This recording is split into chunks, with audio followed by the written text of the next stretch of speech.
사람 사이 쉼표입니다. 당신은 오늘 몇 번 화를 내셨나요?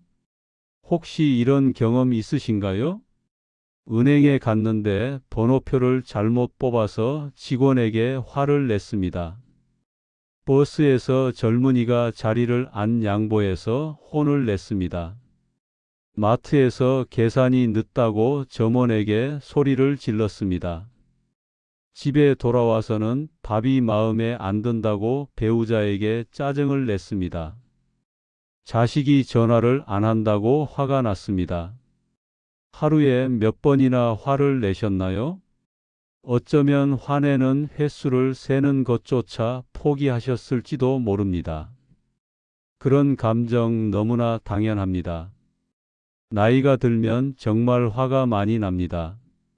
몸은 예전 같지 않고 기억력은 떨어지고 사람들은 우리를 무시하는 것 같고 젊은이들은 버릇이 없어 보이고 세상은 점점 이상하게 돌아가고 자식들은 연락도 잘 안 하고 화가 안 날 수가 없습니다.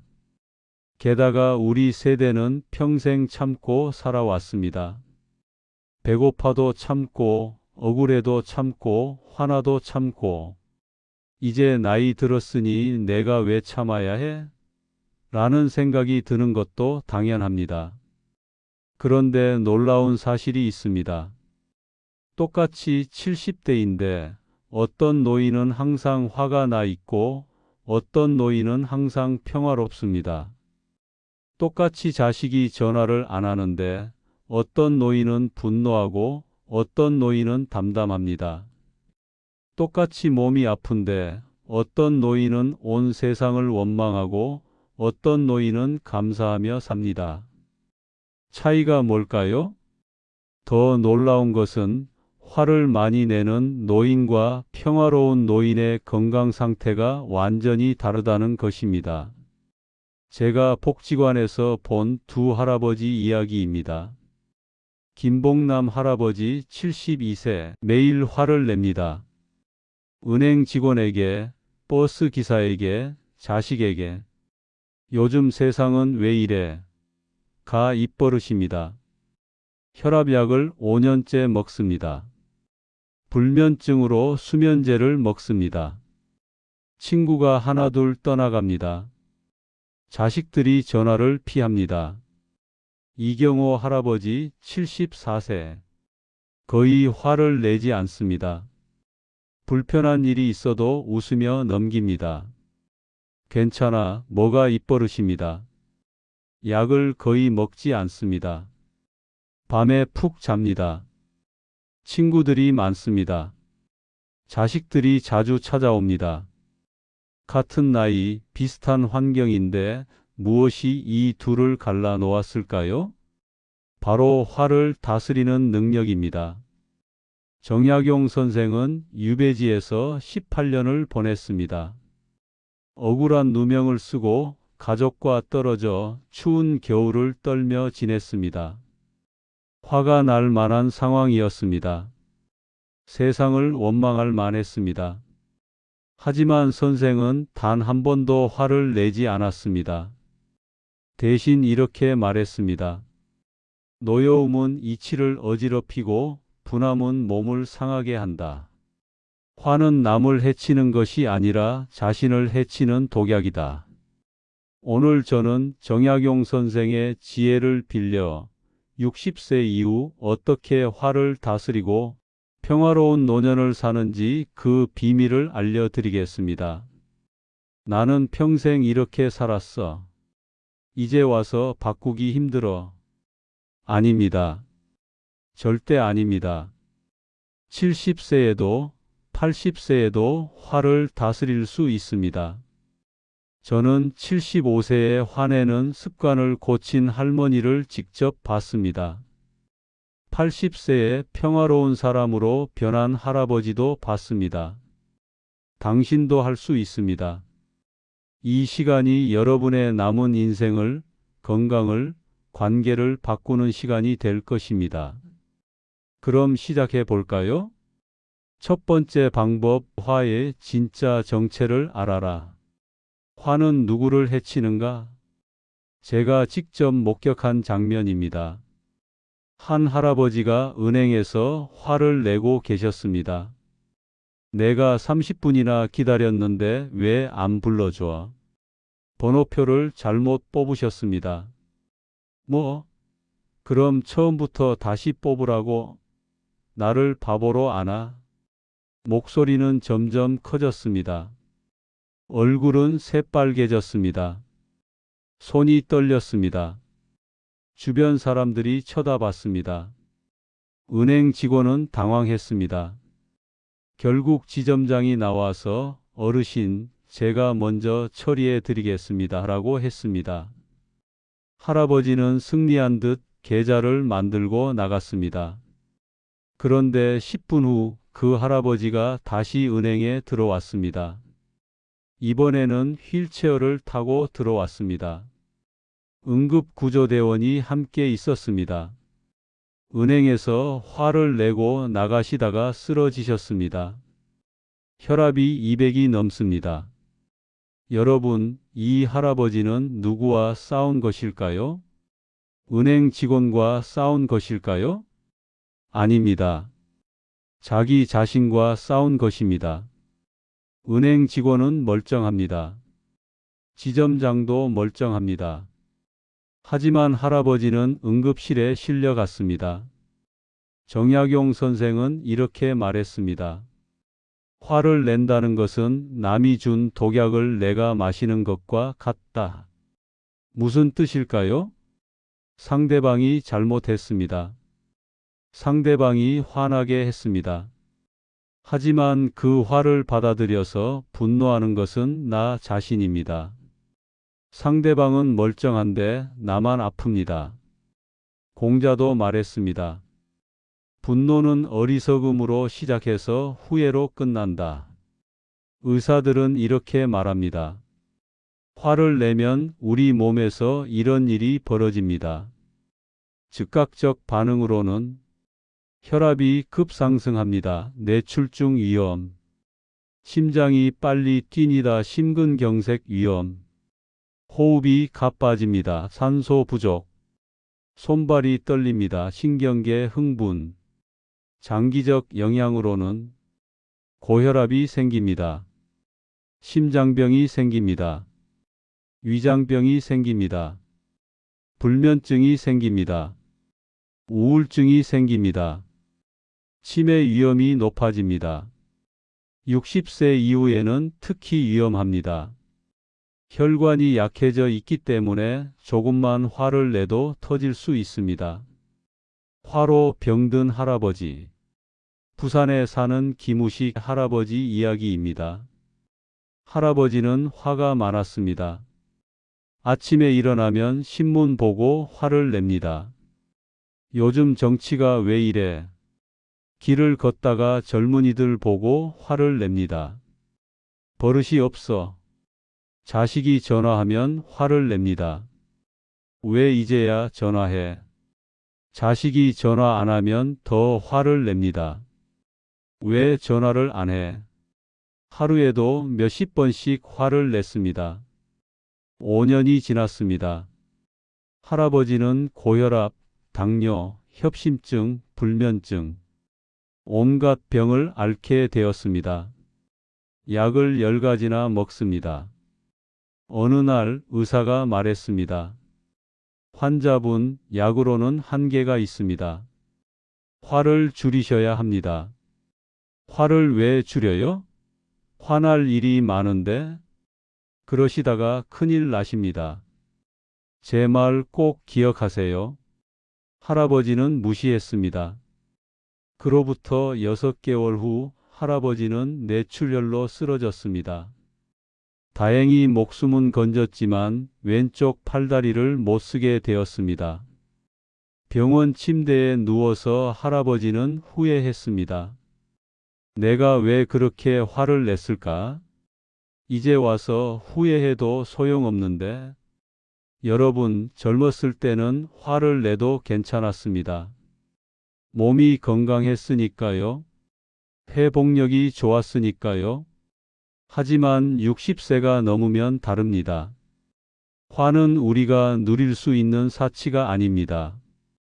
화를 낼 때마다 우리 몸이 상합니다. 화를 낼 때마다 우리 수명이 줄어듭니다. 노자는 말했습니다. 화를 내지 않는 것이 가장 강한 힘이다. 첫째, 화가 날 때 이렇게 생각하십시오. 내가 지금 화를 내면 누가 손해인가? 상대방? 아니다. 나다. 그럼 화낼 필요가 있나? 없다. 둘째, 거울을 보십시오. 화내는 자신의 얼굴을 보십시오. 얼마나 흉측한지, 얼마나 늙어 보이는지. 그 모습을 보면 화가 저절로 식습니다. 셋째, 화가 날 때 숫자를 세십시오. 하나, 둘, 셋, 넷, 다섯, 여섯, 일곱, 여덟, 아홉, 열. 10까지 세는 동안 화의 80%가 사라집니다. 넷째, 화의 대가를 계산하십시오. 이 화를 내면 병원비가 얼마나 들까? 이 화를 내면 수명이 얼마나 줄까? 이 화를 내면 관계가 얼마나 나빠질까? 계산하면 화낼 일이 아닙니다. 두 번째 방법, 왜 우리는 화가 날까? 복지관 상담실에서 가장 많이 듣는 말이 있습니다. 기대했는데 배신당했어요. 이렇게 해줄 줄 알았는데 안 해줬어요. 당연히 그래야 하는데 안 그러더라고요. 화의 원인은 대부분 기대입니다. 기대했는데 그렇지 않으면 화가 납니다. 서울에 사는 박순자 할머니 이야기입니다. 할머니는 세 자녀를 키웠습니다. 평생 자식 뒷바라지만 했습니다. 자신은 아무것도 안 샀습니다. 자식들이 크면 나를 잘 모실 거야. 일주일에 한 번씩은 찾아올 거야.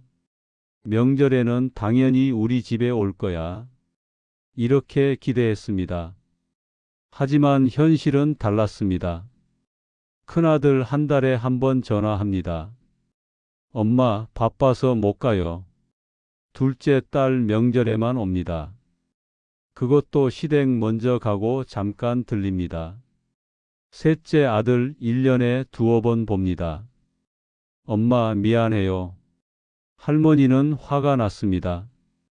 내가 너희를 어떻게 키웠는데? 이게 보답이냐? 화가 나서 자식들에게 전화했습니다. 너희는 왜 엄마 생각을 안 해? 내가 너희 키울 때는. 자식들은 처음에는 미안해 했습니다. 하지만 할머니가 계속 그러자 지쳤습니다. 엄마, 저도 제 생활이 있어요. 엄마는 자기 생각만 하시네요. 결국 자식들은 전화를 더 안 하게 되었습니다. 할머니는 더 화가 났습니다. 악순환이었습니다. 정약용 선생은 유배지에서 아들들에게 편지를 보냈습니다. 아들들이 찾아오기를 기대했을까요? 아닙니다. 선생은 이렇게 썼습니다. 너희가 오지 못하는 것을 이해한다. 너희도 살기 바쁘고 길도 멀다. 오지 않아도 괜찮다. 다만 건강하게만 살아라. 그것이 아비의 소원이다. 선생은 기대하지 않았습니다. 그래서 실망하지 않았습니다. 그래서 화가 나지 않았습니다. 맹자는 말했습니다. 기대가 크면 실망도 크고 실망이 크면 분노도 크다. 기대를 버리면 마음이 평안하다. 경기도에 사는 이명자 할머니 이야기입니다. 이 할머니도 자식이 셋입니다. 자식들은 바쁩니다. 자주 못 옵니다. 하지만 할머니는 화가 나지 않습니다. 왜일까요? 할머니는 이렇게 생각을 바꿨습니다. 자식들이 바쁜 건 당연해. 그만큼 열심히 사는 거잖아. 한 달에 한 번 전화? 그것만으로도 감사해. 나 생각한다는 거잖아. 명절에 못 와? 괜찮아. 나중에 보면 돼. 자식들은 내 소유물이 아니야. 독립된 사람들이야. 기대를 낮췄더니 실망이 없어졌습니다. 실망이 없으니 화가 나지 않습니다. 오히려 자식이 전화만 해도 어머, 고마워, 가 됩니다. 신기한 일이 벌어졌습니다. 할머니가 화를 안 내니 자식들이 더 자주 연락하기 시작했습니다. 엄마는 항상 이해해 주시니까 편해. 엄마한테 전화하면 기분이 좋아져. 지금은 일주일에 한두 번씩 통화합니다. 기대를 낮추는 구체적 방법. 당연하다는 생각을 버리십시오. 자식이 부모를 챙기는 건 당연해 라는 생각을 버리고 자식도 바쁘니까 이해해 라고 생각하세요. 며느리가 나를 모시는 건 당연해 라는 생각을 버리고 며느리도 자기 부모가 있어 라고 생각하세요. 최악을 상정하십시오. 자식이 1년에 한 번도 안 올 수 있어. 이렇게 생각하십시오. 그러면 1년에 2번만 와도 와. 2번이나 가 됩니다. 비교하지 마십시오. 남의 집 자식은 일주일에 한 번씩 온다는데 이런 생각하지 마십시오. 남의 집은 남의 집이고 우리 집은 우리 집입니다. 감사 목록을 만드십시오. 자식이 해준 것을 적으십시오. 지난달에 전화 3번 했다. 생일 선물 보내줬다. 명절에 왔다. 적다 보면 생각보다 많이 해주고 있습니다. 자족하십시오. 자식에게 의존하지 말고 스스로 행복을 찾으십시오. 친구와 만나고 취미를 즐기고 봉사를 하십시오. 그러면 자식이 안 와도 외롭지 않습니다. 세 번째 방법, 가장 후회되는 말. 그때 그 말만 안 했어도. 많은 노인분들이 하는 후회입니다. 화가 나서 내뱉은 말 한마디가 관계를 완전히 망칩니다. 대구에 사는 최우식 할아버지 이야기입니다. 명절 날이었습니다. 온 가족이 모였습니다. 며느리가 준비한 음식이 마음에 안 들었습니다. 이게 뭐야? 이렇게 대충 해? 며느리는 상처받았지만 참았습니다. 손주가 스마트폰만 보고 있었습니다. 요즘 애들은 버릇이 없어. 어른 앞에서 핸드폰이나 보고. 손주는 삐쳐서 방으로 들어갔습니다. 아들이 아버지 너무 하시는 거 아니에요? 라고 했습니다. 할아버지는 화가 났습니다. 뭐? 내가 너를 어떻게 키웠는데 나한테 대들어? 그 순간 나온 말이 있었습니다. 너희 같은 자식 없어도 나는 잘 살아. 순간 정적이 흘렀습니다. 며느리는 눈물을 흘렸습니다. 아들은 표정이 굳었습니다. 아들이 일어서며 말했습니다. 아버지 뜻대로 하세요. 저희는 가겠습니다. 가족들이 모두 나갔습니다. 할아버지는 혼자 남았습니다. 그제야 후회가 밀려왔습니다. 내가 왜 그런 말을? 내가 정말 원한 게 이건가? 전화를 걸었지만 아들은 받지 않았습니다. 문자를 보냈지만 답이 없었습니다. 2년이 지났습니다. 아직도 아들과 연락이 끊겨 있습니다. 할아버지는 매일 후회합니다. 그때 그 말만 안 했어도. 정약용 선생은 이렇게 말했습니다. 말은 화의 문이요, 혀는 몸을 베는 칼이다. 한 번 나간 말은 천리를 달리는 말보다 빠르고 쏜 화살보다 돌이킬 수 없다. 공자도 말했습니다. 군자는 말이 행동을 앞서지 않게 한다. 부처님은 이렇게 말했습니다. 화났을 때 한 말은 평생 후회할 말이 된다. 입을 다문 할머니. 인천에 사는 한순례 할머니 이야기입니다. 할머니도 화가 날 때가 많습니다. 며느리가 마음에 안 들 때, 자식이 섭섭할 때, 손주가 버릇없을 때. 하지만 할머니는 입을 다뭅니다. 어떻게요? 할머니는 10초 규칙을 만들었습니다. 화가 나서 뭔가 말하고 싶을 때 10초를 참습니다. 10초 동안 마음속으로 숫자를 셉니다. 하나, 둘, 셋, 넷, 다섯, 여섯, 일곱, 여덟, 아홉, 열. 10초가 지나면 화의 70%가 사라집니다. 그러면 말을 안 하게 됩니다. 혹은 훨씬 부드럽게 말하게 됩니다. 예를 들어, 10초 전 이게 뭐야? 이렇게 대충 해? 10초 후 수고했어.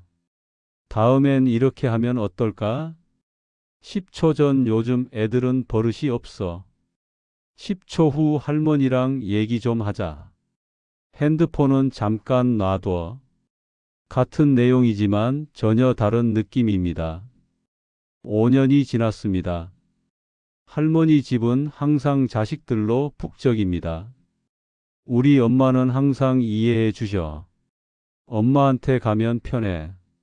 할머니는 웃으며 말합니다. 입을 다무는 구체적 방법. 첫째, 10초 규칙을 실천하십시오. 화가 나서 뭔가 말하고 싶을 때 10초를 세십시오. 숨을 깊이 들이마시고 내쉬십시오. 10초면 충분합니다. 둘째, 이 말이 관계를 회복시킬까? 파괴할까? 물으십시오. 말하기 전에 이 질문을 하십시오. 파괴한다면 하지 마십시오. 셋째, 하루를 되돌아 보십시오. 저녁에 일기를 쓰십시오. 오늘 화가 났지만 참은 일 3번, 오늘 화나서 말한 일 1번. 기록하다 보면 패턴이 보입니다. 넷째, 화난 얼굴을 찍으십시오. 스마트폰으로 화난 자신의 얼굴을 찍으십시오. 그리고 그 사진을 볼 때마다 이렇게 되지 말자고 다짐하십시오. 다섯째, 사과하는 법을 배우십시오. 실수로 화를 내서 말을 했다면 즉시 사과하십시오. 미안하다. 내가 화가 나서 함부로 말했다. 용서해줘. 자존심 때문에 사과 못하면 관계가 끊어집니다. 네 번째 방법 같은 상황, 다른 반응. 두 할아버지가 같은 상황을 겪었습니다. 버스에서 젊은이가 자리를 양보하지 않았습니다. A 할아버지의 반응. 요즘 젊은 것들은 버릇이 없어. 어른 앞에서도 자리를 안 양보해. 화가 나서 하루 종일 기분이 나빴습니다. 집에 가서도 아내에게 투덜거렸습니다. 밤에 잠도 못 잤습니다. B 할아버지의 반응. 저 젊은이도 피곤하겠구나. 밤새 일했나 보다. 괜찮아, 나는 서서 갈 수 있어. 기분 좋게 하루를 보냈습니다. 집에 가서 아내에게 웃으며 이야기했습니다. 밤에 푹 잤습니다. 같은 상황인데 왜 이렇게 다를까요? 관점이 다르기 때문입니다. 정약용 선생은 유배지에서 이런 일을 겪었습니다. 추운 겨울날 방에 불을 지필 나무가 없었습니다. 다른 사람이라면 화를 냈을 것입니다. 이게 무슨 유배야? 나무도 없어. 하지만 선생은 이렇게 생각했습니다. 좋다. 이 추위를 견디면 내 의지가 더 강해진다. 이것도 공부다. 어느 날 먹을 것이 없어서 굶었습니다. 다른 사람이라면 세상을 원망했을 것입니다. 하지만 선생은 이렇게 생각했습니다. 좋다. 단식하면 몸이 가벼워진다. 이것도 수행이다. 선생은 모든 어려움을 배움의 기회로 봤습니다. 그래서 화가 나지 않았습니다. 장자는 말했습니다. 같은 비를 맞아도 어떤 사람은 축복이라 하고 어떤 사람은 재앙이라 한다. 비는 그냥 비일 뿐이다. 해석하는 것은 사람이다. 광주에 사는 정씨 72세 할머니 이야기입니다. 할머니는 5년 전 남편을 잃었습니다. 처음에는 세상이 원망스러웠습니다.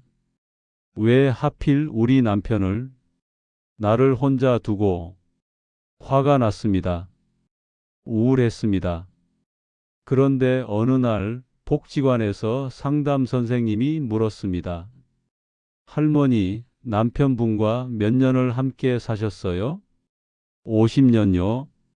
50년이나 함께 사셨네요. 대단하세요. 어떤 분들은 10년, 20년만 살다가 헤어지기도 하는데 할머니는 50년을 함께 사셨잖아요. 그 50년이 얼마나 귀한 시간인지 아세요? 그 말을 듣고 할머니는 깨달았습니다. 맞아. 나는 50년을 함께 살았어. 그것만으로도 복이야. 관점이 바뀌었습니다. 남편이 떠나서 슬프다에서 50년을 함께해서 감사하다. 화가 사라졌습니다. 감사가 찾아왔습니다. 지금 할머니는 남편 사진 앞에서 매일 이렇게 말합니다. 여보, 50년 함께 해줘서 고마워요. 행복했어요. 관점을 바꾸는 연습. 첫째, 왜가 아니라 무엇을이라고 물으십시오. 왜 이런 일이 나한테 일어나? 가 아니라 이 일에서 무엇을 배울 수 있나? 둘째, 최악의 상황과 비교하십시오. 자식이 한 달에 한 번밖에 안 와. 어떤 분은 1년에 한 번도 못 보는데 나는 한 달에 한 번이나 보내. 셋째, 감사 일기를 쓰십시오. 매일 밤 감사한 일 3가지를 적으십시오. 처음엔 어렵습니다. 하지만 계속하면 보이기 시작합니다.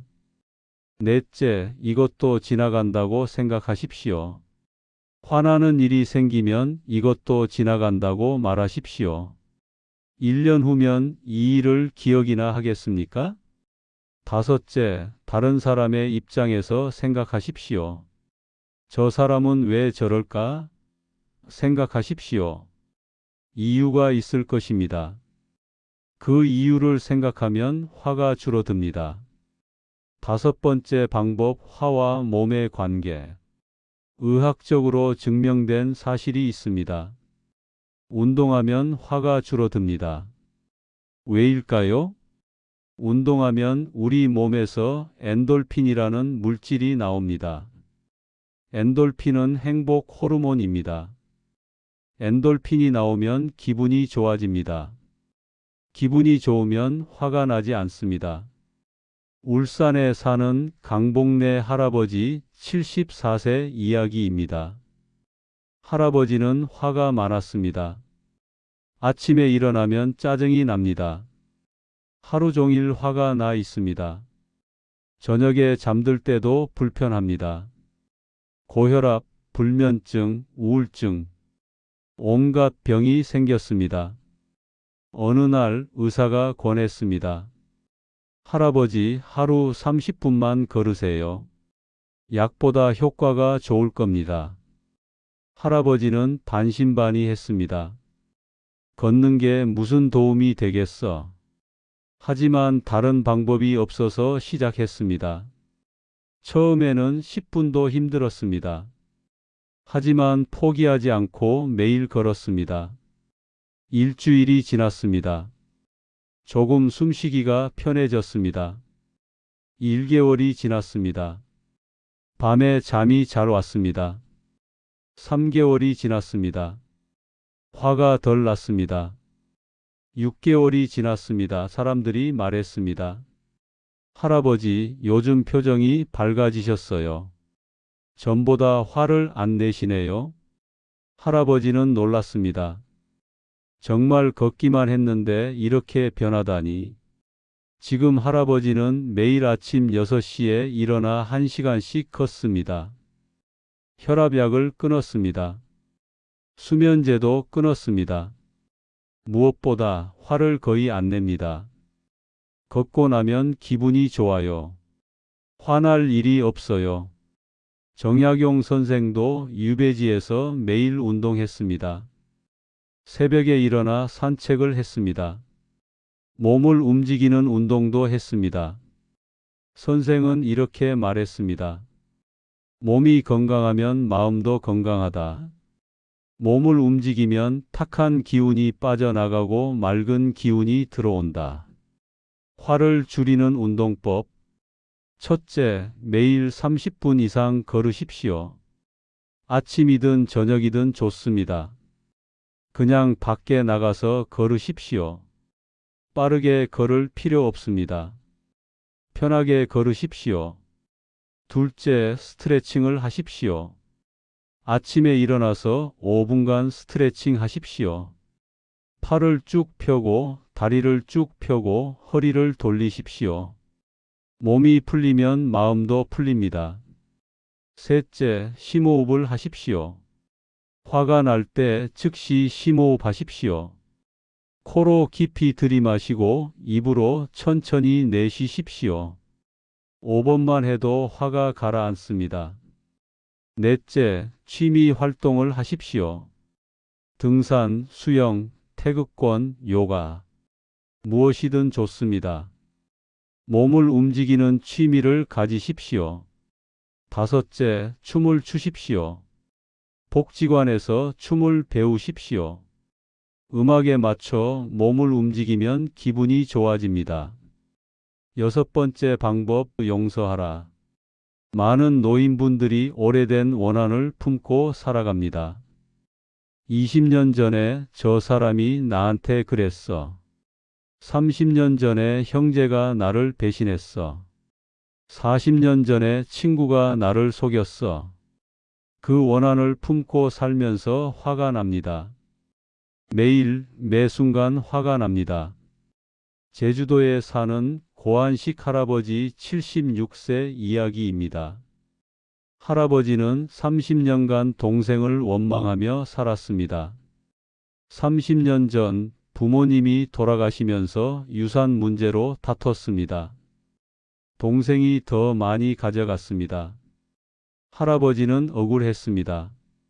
내가 큰아들인데, 내가 더 고생했는데, 30년간 동생과 연락을 끊었습니다. 30년간 명절에도 만나지 않았습니다. 그런데 문제가 있었습니다. 30년간 할아버지는 행복하지 않았습니다. 동생 생각만 하면 화가 났습니다. 밤에 잠도 못 잤습니다. 건강도 나빠졌습니다. 어느 날 할아버지는 깨달았습니다. 내가 30년간 무엇을 한 거지? 동생을 벌 주려고 했는데 결국 나만 벌 받은 게 아닌가? 동생은 잘 살고 있는데 나만 화내고 병들고. 할아버지는 결심했습니다. 이제 그만 놓아주자. 나 자신을 위해서라도. 할아버지는 동생에게 전화했습니다. 여보세요? 나야. 형이야. 형님? 미안하다. 30년간 너도 많이 힘들었을 거야. 이제 우리 화해하자. 동생은 울었습니다. 형님, 저도 미안했어요. 제가 잘못했어요. 30년 만에 형제가 만났습니다. 둘은 포옹하며 울었습니다. 신기한 일이 일어났습니다. 할아버지의 화가 사라졌습니다. 30년간 짊어진 짐을 내려놓은 것 같았습니다. 몸이 가벼워졌습니다. 마음이 평화로워졌습니다. 할아버지는 말합니다. 30년을 허비했어요. 진작 용서할 걸. 정약용 선생을 유배 보낸 사람들이 있었습니다. 그들은 선생에게 억울한 누명을 씌웠습니다. 선생은 그들을 용서했습니다. 원망하지 않았습니다. 선생은 이렇게 말했습니다. 용서는 상대를 위한 것이 아니라 나 자신을 위한 것이다. 원한을 품으면 내가 감옥에 갇힌다. 용서하면 내가 자유로워진다. 예수님도 말했습니다. 70번씩 7번이라도 용서하라. 부처님도 말했습니다. 원한은 원한으로 풀리지 않는다. 사랑으로만 풀린다. 용서하는 방법. 첫째, 용서는 상대를 위한 것이 아니라 나를 위한 것임을 알아라. 상대를 용서한다고 해서 상대가 이득을 보는 게 아닙니다. 내가 이득을 봅니다. 내가 자유로워집니다. 둘째, 완벽한 용서가 아니어도 괜찮습니다. 나는 너를 완전히 용서한다가 아니어도 됩니다. 나는 이제 이 일에서 자유로워지고 싶다면 됩니다. 셋째, 편지를 쓰십시오. 보내지 않아도 됩니다. 용서하고 싶은 사람에게 편지를 쓰십시오. 나는 당신을 용서합니다라고 쓰십시오. 쓰고 나면 마음이 가벼워집니다. 넷째, 기도하거나 명상하십시오. 조용히 앉아서 그 사람을 떠올리십시오. 당신도 행복하세요 라고 마음속으로 말하십시오. 다섯째, 시간을 주십시오. 하루아침에 용서되지 않습니다. 조금씩 천천히 용서하십시오. 인생의 마지막 선물. 여러분, 우리는 오늘 정약용 선생의 지혜를 빌려 60세 이후 화를 다스리는 방법을 배웠습니다. 첫째, 화의 진짜 정체를 알아라. 화는 남이 아닌 나를 해친다. 둘째, 기대를 낮춰라. 기대가 작으면 실망도 작고 화도 작다. 셋째, 입을 닫아라. 10초만 참으면 후회할 말을 안 한다. 넷째, 관점을 바꿔라. 같은 상황도 어떻게 보느냐에 달렸다. 다섯째, 몸을 움직여라. 운동하면 화가 줄어든다. 여섯째, 용서하라. 용서는 나를 자유롭게 한다. 한번 상상해 보십시오. 아침에 일어났습니다. 기분이 좋습니다. 은행에 갔습니다. 줄이 길어도 괜찮습니다. 기다릴 수 있어. 버스를 탔습니다. 자리가 없어도 괜찮습니다. 서서 갈 수 있어. 자식이 전화를 안 했습니다. 괜찮습니다. 바쁜가 보네. 배우자가 밥을 늦게 했습니다. 괜찮습니다. 힘드셨나 봐. 이웃이 시끄럽습니다. 괜찮습니다. 즐거운가 보네. 저녁이 되었습니다. 하루 종일 화를 한 번도 안 냈습니다. 기분이 좋습니다. 몸이 가볍습니다. 밤에 푹 잡니다. 이것이 평화로운 노년입니다. 마지막으로 꼭 드리고 싶은 말씀이 있습니다. 당신은 소중한 사람입니다. 화를 낸다고 해서 나쁜 사람이 아닙니다. 화를 많이 냈다고 해서 실패한 인생이 아닙니다. 다만 조금 더 평화로워질 수 있습니다. 조금 더 건강해질 수 있습니다. 조금 더 행복해질 수 있습니다. 그러니 스스로를 탓하지 마십시오. 대신 오늘부터 조금씩 바꿔나가십시오. 화를 조금씩 줄여가십시오. 평화를 조금씩 늘려가십시오. 그러면 남은 인생이 가장 아름다운 시간이 될 것입니다. 오늘 영상이 도움이 되셨다면 구독과 좋아요 부탁드립니다. 그리고 댓글로 여러분의 생각을 나눠 주십시오. 나는 오늘부터 화를 이렇게 다스리겠습니다 하고 한 줄만이라도 적어주시면 큰 힘이 됩니다. 여러분 모두의 평화롭고 건강한 노년을 진심으로 응원합니다. 화를 다스리는 자가 세상을 다스린다. 당신은 이미 그 힘을 가지고 있습니다. 사람 사이에 쉼표가 필요할 때 구독과 좋아요 눌러주시면 다음 영상을 편하게 받아보실 수 있습니다. 사람 사이 쉼표였습니다. 감사합니다.